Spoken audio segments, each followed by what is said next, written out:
Bismillahirrahmanirrahim. Hadislar to'plami. Namozda qilish cheklangan va joiz bo'lgan ishlar. 1564-hadis.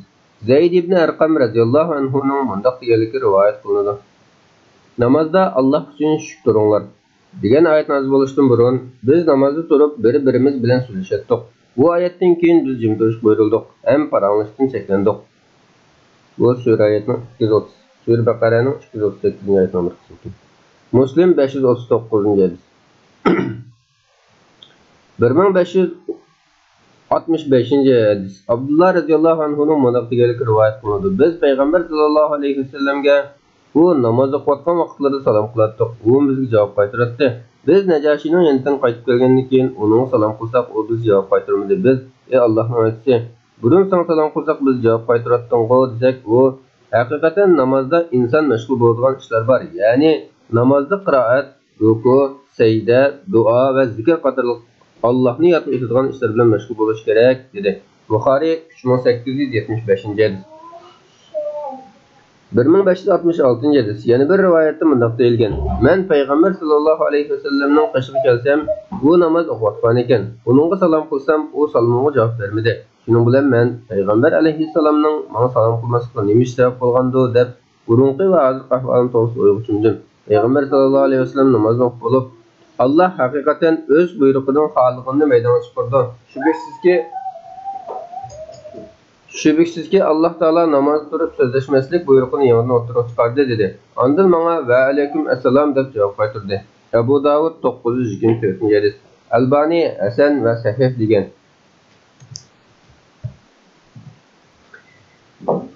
1567-hadis. Muaviya ibn Hakam Sulami radhiyallohu anhu ning mundaq deganligi rivoyat qilindi. Rasululloh sallallohu alayhi vasallam bilan namoz o'qiyotdik. Jamoat ichidan bir kishi tuyuqsiz tushkirdi. Men Alloh senga rahmat qilsin dedi. Boshqalar menga ko'zini qo'yib qarag'il turdi. Men sizlarga voy, hammanglar nimishqa menga bunday qaraysizlar dedim. Ular qo'llari bilan yo'tillariga urishga boshladi. Men ularning meni gap qilmaslikka da'vat qilishini ko'rib jim turdim. Ata-onam Rasululloh sallallohu alayhi vasallam fido bo'lsinki, men uningdek yaxshi ta'lim beradigan ustozni uningdan burun va yoki uningdan keyinmi ko'rmadim. Alloh taolaning nomi bilan qasamki, payg'ambar sallallohu alayhi vasallam namozni tugatgandan keyin meni urmadi, tillamadi, hatto meni silkibmi qo'ymadi. Balki haqiqatan insonlarning namozda gap so'z qilishi to'g'ri emas. Namoz faqat tasbih aytish, takbir aytish va Qur'on o'qishdan iboratdir dedi. Men ey Allohning elchisi, men kufrdan qutulib yangi musulmon bo'lgan odam. Alloh islom dinini yo'l qo'ydi. Bizning ichimizdan bir turkum kishi ramballarga palat to'g'ri boradi dedim. U sen bormagan dedi. Men bir turkum kishilarimiz shumpalaladi dedim. Bu ularning ko'nglidagi o'y bo'lib, ularni qilmoqchi bo'lgan ishni to'sib qo'ymaslik kerak dedi. Men ichimizda siziq sizib palachadigan odamlar bor dedim. U payg'ambarlardan biri siziq sizatdi. Kimning siziqi uning siziqiga to'g'ri kelib qolsa, ish uning degandek bo'ladi dedi. Mening bu ish payg'ambarga berilgan alohida xususiyat bo'lganligi uchun boshqa insonning qobiliyati u ishning haqiqatiga yetilmaslik aniq. Shunga birovning mening sizqim uning sizqiga udil keldi deb da'vo qilishi bema'nilikdir. Mening Uhud va Javvaniya tog'lari tarafda qo'ylarimni boqadigan bir detkim bor edi. Bir kuni qarasam bir qo'yni bo'ri yeb ketibdi. Menmi inson bo'lg'achqa uningga achchiqladim va bir kachat soldim. Ondan Rasululloh sallallohu alayhi vasallamga ahvolni aytsam, u menga cho'ng xatolik qilganligimni ko'rsatdi va men ey Allohning elchisi uni ozod qilaymi dedim. U uni mening qishimga olib kelgan dedi. U dedekni Rasululloh sallallohu alayhi vasallamning qishiga olib keldim. Payg'ambar alayhissalom dedekdan Alloh nada deb so'radi. U osmonda deb javob berdi. Men kim deb so'radi. U sen Alloh taolaning elchisi dedi. Payg'ambar sallallohu alayhi vasallam uni ozod qilib etgan, chunki u mu'min, ya'ni musulmon dedek ekan dedi. Muslim 537-hadis. 1568-hadis. Amr ibn As radhiyallohu anhu ning mundaq deganligi rivoyat qilinadi. Payg'ambar sallallohu alayhi vasallam Muaz radhiyallohu anhu ni Yamanga avatgan edi. U bomdod namozida Sura Nisoni qiroat qilib, Alloh Ibrohimni do'st tutdi degan oyat kelganda arkasida turgan bir odam Ibrohimning onasining ko'zi xursand bo'ldi dedi. Buxoriy 348-hadis. 1569-hadis. Abu Darda radhiyallohu anhu ning mundaq deganligi rivoyat qilinadi. Rasululloh sallallohu alayhi vasallamning namozda turib, sening yomonligingdan Alloh taologa sig'inaman deganligini, uningdan keyin xuddi bir narsani tutayotganda qo'lini uzatib turib, 3 qatim "Sana Allohning la'nati bo'lsin" deganligini angladik. Namozdan faragh bo'lganda, ey Allohning elchisi, Biz bundan burun sening namoz turib bundoq so'zni qilganingni anglamagan va qo'lingning zidqini ko'rmagan edik deydi. U shubhasizki Allohning dushmani shayton o'tning yalqinini yuzimga etish uchun elib kelgan edi. Men 3 qatim sening yomonligingdan Alloh taologa sig'inaman. Sana Allohning la'nati bo'lsin dedim. Biroq u har 3 qatimda ortlaganmadi. Shuning bilan men uni tutib olay deb qo'limni sundim. Alloh taoloning nomi bilan qasamki, agar qarindishimiz Sulaymonning duosi bo'lmasa edi, u hozir bog'liqda bo'lgan bo'lardi. Tang atqanda Madinaning kichik bolalari uni so'rab o'ynaydi dedi. Muslim 542-hadis.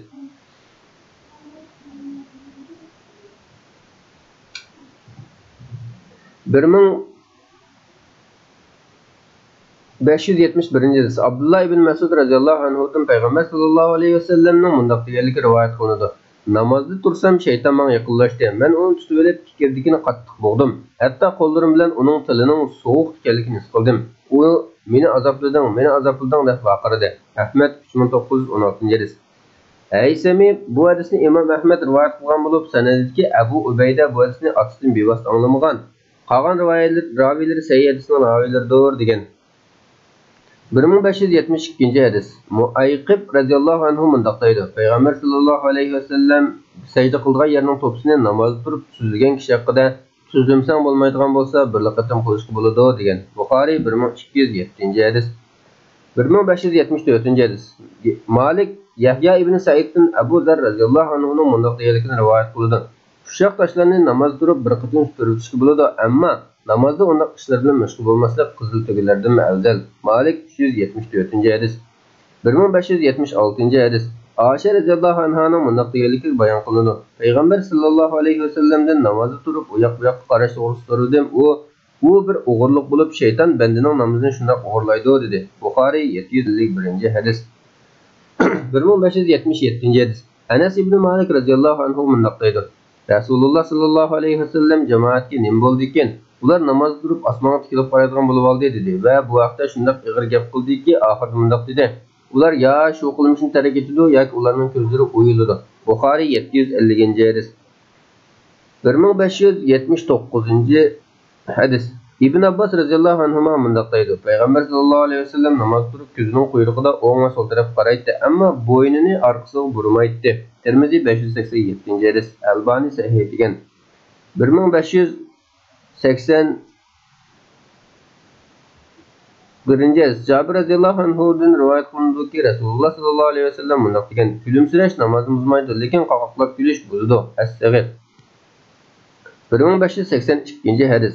Abu Hurayra radhiyallohu anhuning mundaq deganligi rivoyat qilindi. Namozda ikki qo'lni biqinib qo'yishdan cheklandik. Buxoriy 1219-hadis. 1583-hadis. Oysha radhiyallohu anha qo'lini biqinib qo'yishni yoqtirmaydi va yahudilar shunday qiladi deydi. Buxoriy 3458-hadis. 1584-hadis. Oysha radhiyallohu anhaning mundaq deganligi rivoyat qilindi. Payg'ambar sallallohu alayhi vasallam namozda va uning sirtida qo'lini biqinib qo'yishni to'sdi. Razini rivoyat qilgan. 1585-hadis. Ziyad ibn Sabihning mundaq deganligi rivoyat qilindi. Men Ibn Umar radhiyallohu anhuning yanida ikki qo'limni biqinimga qo'yib namoz o'qigan edim. Namozdan keyin u namozda mundaq qilish kasbasiga o'xshab qoladi. Shunga payg'ambar sallallohu alayhi vasallam undaq qilishni to'satdi dedi. Abu Davud 903-hadis. Albani sahih degan.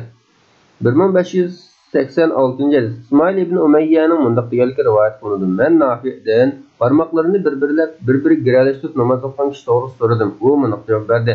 Men Ibn Umarning bu g'azabga uchruvchilarning namozidir deganligini angladim. Abu Davud 993-hadis. Albani sahih degan. 1587-hadis. Abu Hurayra radhiyallohu anhudan rivoyat qilindiki, Rasululloh sallallohu alayhi vasallam mundaq degan: "Namozning arkonlariga nuqta yetkazishga va namozni salmoqlashga bo'lmaydi." Ahmad ibn Hanbal, Alloh uning rahmat qilsin, mundaq deydi. Mening tushunishimcha bu hadisning ma'nosi inson namozda turib boshqalarga salom qilishga va boshqalarning uning salom qilishiga bo'lmaydi. Inson namozining arkonlariga nuqta yetkazib bo'lib, shaklangan holda namozdan chiqib ketishga bo'lmaydi. Abu Davud 928-hadis. Albani sahih degan. 1588-hadis. Osman radhiyallohu anhuning mundaq deganligi rivoyat qilindi. Payg'ambar sallallohu alayhi vasallam masjidga kirib, kishilarning qo'llarini osmonga ko'tarib namoz o'qiyotganini ko'rib, ular qattiq joydi. Razin rivoyat qilgan. 1589-hadis. Abdullah ibn Umar radhiyallohu anhuning mundaq deganligi rivoyat qilindi. Payg'ambar sallallohu alayhi vasallam Quba masjidiga chiqdi. U namoz o'qiyotsa, ansarlar kelib uning salom qildi. Men Bilaldan Rasululloh sallallohu alayhi vasallam namoz o'qiyotganda boshqalar bergan salomga qanday javob qaytaradi deb so'rasam, u qo'lini chiqarib, qo'lining dumbisini yuqori, olqini tuvan qilib ko'rsatdi va shunday javob qaytaradi dedi. Abu Davud 927-hadis.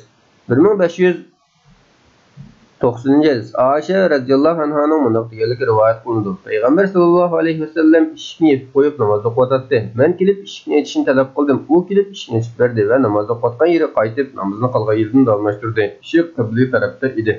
Abu Davud 922-hadis. 1591-hadis. Aisha radhiyallohu anhaning bunday deganligi rivoyat qilindi. Payg'ambar sallallohu alayhi vasallam uyda nafl namoz o'qiyotdi ekan. Men eshikni ochishni talab qildim. Eshik qibla tarafda edi. Payg'ambar sallallohu alayhi vasallam o'ng tarafi yoki so'l tarafiga azroq minib kelib, eshikni ochib berdi. Ondan namoz o'qiyotgan yeri qaytib ketdi. Nasoiy 1206-hadis. 1592-hadis. Abu Hurayra radhiyallohu anhuning bunday deganligi rivoyat qilindi. Payg'ambar sallallohu alayhi vasallam qorini, ya'ni chayon bilan yilonni namozda turibmi o'tirishga buyurdi. Ibn Majah 1245-hadis. Albani sahih degan. 1593-hadis. Abu Hurayra radhiyallohu anhuning bunday deganligi rivoyat qilindi. Payg'ambar sallallohu alayhi vasallam kiyimni yepinchoqlab namoz o'qishdan va namozda erlarning og'zini bir narsa bilan yopib olishdan to'sdi. Abu Davud 643-hadis. 1594-hadis. Abdullah ibn Burayda radhiyallohu anhu bunday deganlikni rivoyat qildi. Rasululloh sallallohu alayhi vasallam bunday degan: "Bunday uch turlik ish axloqsizlik hisoblanadi.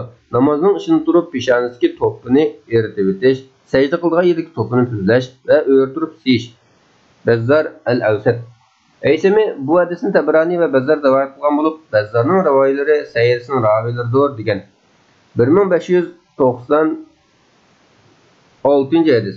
Azraq ibn Qays radhiyallohu anhuning bunday deganligi rivoyat qilindi. Biz Ahvaz degan yerda xavorijlarga qarshi urush qilayotgan edik. Bir vaqtda daryoning suvi yalab ketgan egiz qirqqa kelsam bir odam namoz o'qiyotdi. Qarasam etining yugini uning qo'lida ekan. Ot tortayotdi, u uning agishotdi. Shuba ravi bunday dedi. U Abu Barza Aslami edi. Xavorijlardan biri: "Ey Alloh, bu qarining jazosini bergin" deb vaqirashga boshladi. Bu odam namozni o'qib bo'lgandan keyin men gapinglarni anglab turdim. Men payg'ambar sallallohu alayhi vasallam bilan birga 6, 7 yoki 8 qatim urush qildim va uning har doim ishini osonlashtirganligini ko'rdim. Mening etim bilan tortishib yurishim uni bo'sh qo'yib o'tganimdan yaxshiroq, chunki u yem-xijak yeydigan yerga qochib ketib, meni qiyin ahvolga qo'ydi, dedi. Buxoriy 1211-hadis. 1597-hadis. Razinning o'sha hadisga o'xshash qilgan rivoyatida bunday deyilgan: Abu Barza otib kelib, etini qo'yib berib namoz turganda ot yiroqlab ketdi. U namozini qo'yib otni tutib keldi. Uningdan keyin namozni qayta o'qidi. U bunday dedi: "Mening uyim haqiqatan yiroqda. Otni qo'yib namoz o'qiyversam, kech bo'lguncha uyimga yetib bora olmayman." Razin rivoyat qilgan. 1598-hadis. Aisha radhiyallohu anha bunday dedi: Payg'ambar sallallohu alayhi vasallam kechida namoz o'qiydi. Albuki men uning bilan qiblaning orlig'ida xuddi jinozadek to'g'risida yotdim. Muslim 512-hadis. 1599-hadis. Yana bir rivoyatda u vitr o'qimoqchi bo'lsa meni uyg'otdi. Men o'qiydim deyilgan. Buxoriy 512-hadis. 1600-hadis. Urva ibn Zubayr radhiyallohu anhuning bunday deganligi rivoyat qilindi. Aisha radhiyallohu anha namozni nima o'qidi dedi. Biz ayol kishi va eshak desak, u bunday dedi. Undaqda ayol kishi haqiqatan eskimoqdikana. Men o'zimning Rasululloh sallallohu alayhi vasallamning oldida u namoz o'qiyotganda xuddi jinozadek to'g'risida yotganligimni bilaman. Muslim 512-hadis. 1601-hadis. Yana bir rivoyatda bunday kelgan: Aisha radhiyallohu anhaning qishida namozni buzgan narsalar et, eshak, ayoldir deyilganda u bunday dedi: Bizni et, eshaklarga o'xshatdinglar. Alloh taolaning nomi bilan qasam qilamanki, men Rasululloh sallallohu alayhi vasallam namoz o'qiyotganda payg'ambar sallallohu alayhi vasallam bilan qiblaning oldidagi karvatda, ya'ni payg'ambar alayhissalomning oldidagi karvatda yenicha yotatdim. Birer ishim chiqib qolib qaddimni ruslab o'ltirsam, payg'ambar sallallohu alayhi vasallam qashon bo'lishimdan ansirab, uning oyoq tarafidan sug'urib chiqatdim. Buxoriy 514-hadis. 1602-hadis. Payg'ambar sallallohu alayhi vasallamning ayoli Aisha radhiyallohu anhaning bunday deganligi rivoyat qilinadi. Men payg'ambar sallallohu alayhi vasallamning oldida ikki putimni qibla tarafga uzatdim. U sajda qilgan chog'da meni o'qiydi. Shuning bilan men ikki putimni yig'atdim. U qiyam o'tirganda putlarimni qayta uzatdim. Bu kunlarda uylarda chiroq yo'q edi. Buxoriy 382-hadis. 1603-hadis. Rasululloh sallallohu alayhi vasallamning ayoli Aisha radhiyallohu anhaning bunday deganligi rivoyat qilinadi. Payg'ambar sallallohu alayhi vasallam musulmonning nomini eshak, kafir, it va ayoldan boshqa hech narsa bilmaydi dedi. Men: "Ey Allohning Elçisi, haqiqatan bizni yomon ayollarga qo'shib etding dedim. Ahmad 24025 hadis. Aysami bu hadisni Imom Ahmad rivoyat qilgan bo'lib, raviylar ishonchlidir dedi.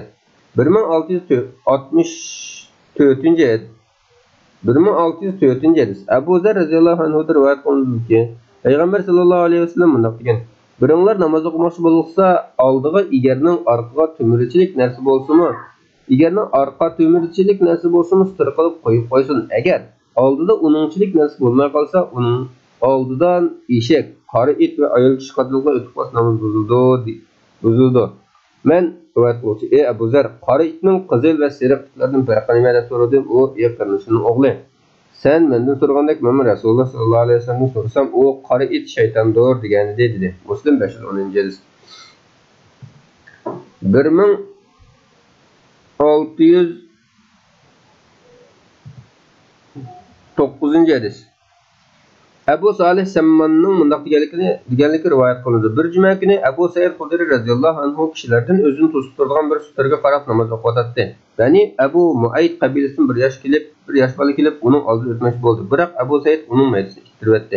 Meliq bola atrof qarab o'tadigan boshqa yerda turmay, uning oldidan qaytib o'rgandi. Abu Said uni tig'im qattiqroq ittirib o'tdi. Shuning bilan u bola Abu Saidga til tekkizdi. Ondan xalifa Marvanning qishiga arz qilib kirdi. Abu Saidmi uning orqasidan Marvanning qishiga kirdi. Marvan: "Ey Abu Said, qarindishingning o'g'li sana nima qildi?" deb so'radi. Abu Said: "Men payg'ambar sallallohu alayhi vasallamning sutriga qarab namoz o'qiyotgan kishi oldida o'tmoqchi bo'lganlarni ittiribsan. Agar unimay qaytib o'tmoqchi bo'lsa, uning bilan urushsin, chunki u shaytondir deganini anglagan edim" dedi. Buxoriy 509-hadis. 1610-hadis. Yana bir rivoyatda bunday deyilgan: Abu Said Xudri radhiyallohu anhu namoz o'qiyotdi. Marvanning o'g'li uning oldida o'tmoqchi bo'ldi. Abu Said uni ittirib o'tdi. U keyinga qaytmay yana o'tishga uringan edi. Abu Said uni urdi. U bola yig'ilgan peti Marvanning qashiq berib arz qildi. Ondan Marvan Abu Saiddan qarindishing o'g'lini nima urding deb so'ragan edi. U bunday deb javob berdi: "Men qarindishimning o'g'lini emas, balki shaytonni urdim. Chunki men Rasululloh sallallohu alayhi vasallamning bunday deyilgan anglagan edim" deb yuqorqi hadisni bayon qildi. Nasoiy 1862-hadis.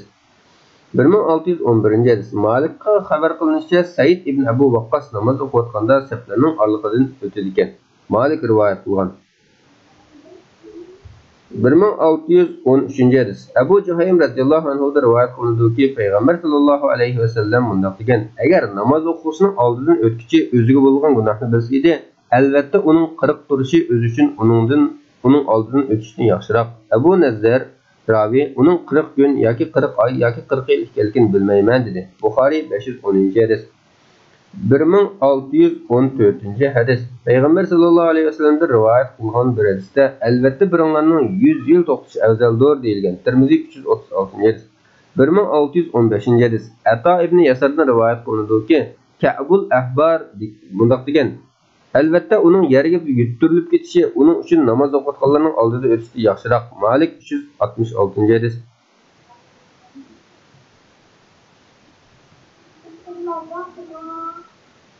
1618-hadis. Abu Sahbanning bunday degan rivoyat qilindi: "Biz Ibn Abbosning qishida namozni buzadigan narsa to'g'ri muzokara qilishgan edik. Ibn Abbos bunday dedi: Abdul Muttallib aymaqadan bo'lgan bir bola bilan ikkimiz bir eshakka minib Rasululloh sallallohu alayhi vasallamning qashiga kelsak, u namoz o'qib ekan. Biz eshakdan tushib, uni birinchi safning oldida qo'yib etdik. Payg'ambar sallallohu alayhi vasallam uning parvo qilmadi." Abu Davud 717-hadis. Albani Sahih degan. 1619-hadis. Abu Davud yana bir rivoyatda Bani Abdul Muttallib qabilasining ikki qiz kelib safning orliqiga kirdi. Payg'ambar sallallohu alayhi vasallam ular parvo qilmadi degan jumlani qo'shib rivoyat qilgan. Abu Davud 716-hadis. Albani Sahih degan. 1621-hadis. Ibn Abbos radhiyallohu anhuning bunday degan rivoyat qilindi: "Namozni ayizlar, ayol va it buzadi." Abu Davud 73-hadis. 1622-hadis. Yana bir rivoyatda payg'ambar sallallohu alayhi vasallam uxlayotgan va so'zlayotgan kishining orqasida turib namoz o'qimanglar degan. Abu Davud 694-hadis. Albani Hasan degan. 1623-hadis. Ibn Abbos radhiyallohu anhudan bunday rivoyat qilindi: Payg'ambar sallallohu alayhi vasallam namoz o'qiyotgan chaqda bir o'g'loq kelib oldidan o'tishga uringan edi, uni o'tkili qo'ymadi. Abu Davud 709-hadis. 1624 hadis. Amr ibn Shuayb dadisi orqali bobosining bunaq deganligini rivoyat qildi. Payg'ambar sallallohu alayhi vasallam namoz o'qiganda bir qo'zi kelib, uning oldidan qayt-qayt o'tmoqchi bo'lgan bo'lsa-mu, payg'ambar sallallohu alayhi vasallam qo'rsiqi tamoq tegib qolgudek darajada oldiga surilib, uni o'tkib qo'ymag'achqa oxiri orqasiga o'tib ketdi. Abu Davud 708 hadis. 1626 hadis. Musa ibn Talha dadisidan payg'ambar sallallohu alayhi vasallamning bunaq ta'lim berganligini rivoyat qildi. Oldiga egarning orqa to'mirdek bir narsani qo'yib qo'yganlar oldidan o'tgan kishi parvo qilmay namozini o'qiyversin. Muslim 499 hadis. 1627 hadis. Abdulmalik ibn Rabi ibn Sabra dadisi orqali bobosidan payg'ambar sallallohu alayhi vasallamning bunaq ta'lim berganligini rivoyat qildi. Her kişinin namaz oquganda qilgan sutrasi ya o'qidir. Ya o'qidir. Biringlar namoz o'qiganda ya o'qini sutr qilsin. Ahmad 10918 hadis. Mavsili va Al-Kabir to'plagan. Haysami bu hadisni Imom Ahmad, Abu Ya'la va Tabrani rivoyat qilgan bo'lib, ravilari Sayyidning ravilaridir degan. 1628 hadis. Ibn Umar radhiyallohu anhuning bunday deganligi rivoyat qilindi. Payg'ambar sallallohu alayhi vasallam meyitkin namoz o'qisa bir tal neyiz keltirib buyurib, uni oldiga sanjib qo'ygandan keyin shunga qarab namoz o'qiydi. Jamoat orqasida turadi. Payg'ambar sallallohu alayhi vasallam safarda shunday qildi. Payg'ambar sallallohu alayhi vasallamdan keyin kelgan amallar shu sababdan bu ishni oshibcha davom qildirdi. Buxoriy 494-hadis. 1629 hadis. Ibn Umar radhiyallohu anhuning bunday deganligi rivoyat qilindi. Payg'ambar sallallohu alayhi vasallam namoz o'qimoqchi bo'lganda to'kisini to'g'ri yaqizib qo'yib, unga qarab namoz o'qiydi. Buxoriy 507-hadis. 1631 hadis. Sahl ibn Abu Asma radhiyallohu anhudan rivoyat qilindiki, payg'ambar sallallohu alayhi vasallam bunday degan: "Biringlar sutra qarab namoz o'qimoqchi bo'lsa, unga yaqin tursin. Shundala shayton uning namozini buzitolmaydi." Abu Davud 695-hadis. Albani Sahih degan 1632 hadis. Abu Qatada Ansari radhiyallohu anhuning bunday deganligi rivoyat qilindi. Payg'ambar sallallohu alayhi vasallam qizi Zaynab bilan uning eri Abu As ibn Rabi'adan tug'ilgan nevrasi Umamani ko'tarib turib namoz o'qiydi. Sajda qilganda yerda qo'yadi, o'tirganda yana ko'tarib oladi. Buxoriy 516-hadis. 1633-hadis. Abu Qatada Ansari radhiyallohu anhuning bunday deganligi rivoyat qilindi. Men payg'ambar sallallohu alayhi vasallamning kishilarga imom bo'lib turib, Abu As bilan Zaynabning qizi Umamani mo'risiga elib namoz o'qiganligini ko'rdim. Ruku qilganda uni yerda qo'yadi, sajdadan bosh ko'targanda yana ko'tarib oladi. Muslim 543-hadis. 1634-hadis. Oysha radhiyallohu anha rivoyat qilindiki, Rasululloh sallallohu alayhi vasallam bunday degan: "Qaysi biringlarni namoz o'qitib mugdak bosda uyqusi qanig'ich qilsin. Chunki mugdab turib namoz o'qigan kishi istig'for o'qimadim deb o'zini tillab qo'yishi mumkin." Buxoriy 212-hadis. 1635-hadis. Abdullah ibn Abbas radhiyallohu anhudan bunday rivoyat qilindi. Abdullah ibn Arisning shishini orqasiga tegilib namoz o'qiyotganini ko'rdimda, uning orqasiga o'tib tugunni yeshib etdim. U namozni o'qib bo'lgandan keyin men burilib, "Beshim bilan nimishing?" dedi. Men payg'ambar sallallohu alayhi vasallamning bunday kishilar ikki qo'li qo'liga bog'langan holda namoz o'qigan kishiga o'xshaydi deganini anglagan edim dedim. Muslim 492-hadis. 1636-hadis. Said ibn Abu Said Maqburi dadisining bunday deganligini rivoyat qildi. Payg'ambar sallallohu alayhi vasallamning ozodgarchisi Abu Rafi Hasan ibn Alining yanında o'tib ketib, uning shishini kaynini tugilib namoz o'qiyotganligini ko'rdi-da, uni yishib etdi. Hasan uning achchig'i bilan qaradi. Abu Rafi: "Achchiqlanma, namozingni davomlashtirgin. Chunki men payg'ambar sallallohu alayhi vasallamning orqasiga tugilgan choch shaytonning o'ltirilgan joyidir deganligini anglagan edim" dedi. Abu Davud 646-hadis. Albani Hasan degan 1637-hadis. Hisham ibn Urva dadisining bunday deganligini rivoyat qildi. Abdullah ibn Arqam suhbatdoshlariga imomatchilik qildi. Bir kuni u namoz vaqti kelgandan keyin hojatxonaga ketdi. Qaytgandan keyin men payg'ambar sallallohu alayhi vasallamning ta'rif qilg'isi kelganlar namozga turishdan burun ta'rif qilsin deganligini anglagan edim dedi. Nasoiy 852-hadis. Albani Sahih degan 1638-hadis. Zayd ibn Aslam Umar ibn Xattob radhiyallohu anhuning bunday deganligini rivoyat qildi. Ikki sag'rining orasini qisib turib namoz o'qimanglar, ya'ni ta'rif qilgan holat namoz o'qimanglar. Malik rivoyat qilgan. 1639-hadis. Ibn Abu Atiqning bunday deganligi rivoyat qilindi. Qosim ikkimiz Oysha radhiyallohu anhaning qishida bir gapni deyishdik. Qosim bir dedekning bolasi bo'lib, o'ylanmayla gap qilgan odam edi. Oysha uningga: "Sana nima bo'ldi? Ma'lum qirinishimning o'g'lidek gap qilmamsan. Bilginki, men sening bunday odam bo'lib qolishingning sababini obdan bilaman. Buni onasi yetishtirgan, senimi o'zingning onasi yetishtirgan. Ya'ni masala shu yerda" dedi. Qasimning Oyshaga qattiq achchig'i keldi. Ondan Oyshaning dasturxonga tomoq keltirganligini ko'rib, ondan turdi. Oysha "Nega?" deb so'radi. U "Namoz o'qiyman" dedi. Oysha "O'ltir" dedi. U "Men namoz o'qiyman" dedi. Oysha "Ey vafosiz beg'araz, men payg'ambar sallallohu alayhi vasallamdan tomoq tayyor bo'lganda va cho'ng kichik tarif qilganda namoz o'qish bo'lmaydi deganligini olgan" dedi. Muslim 560-hadis. 1600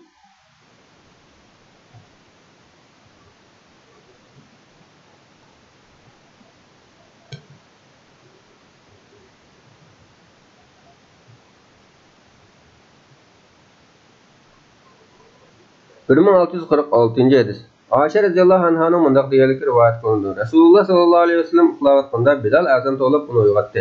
U o'rnidan turib g'usl qilatdi. Men uning chechi va badallaridan suvning sirg'ib tushayotganligini ko'rib turatdim. Ondan masjidga chiqib namoz o'qiydi. Men uning namozda yig'ilgan ovozini anglatdim. Mavsili.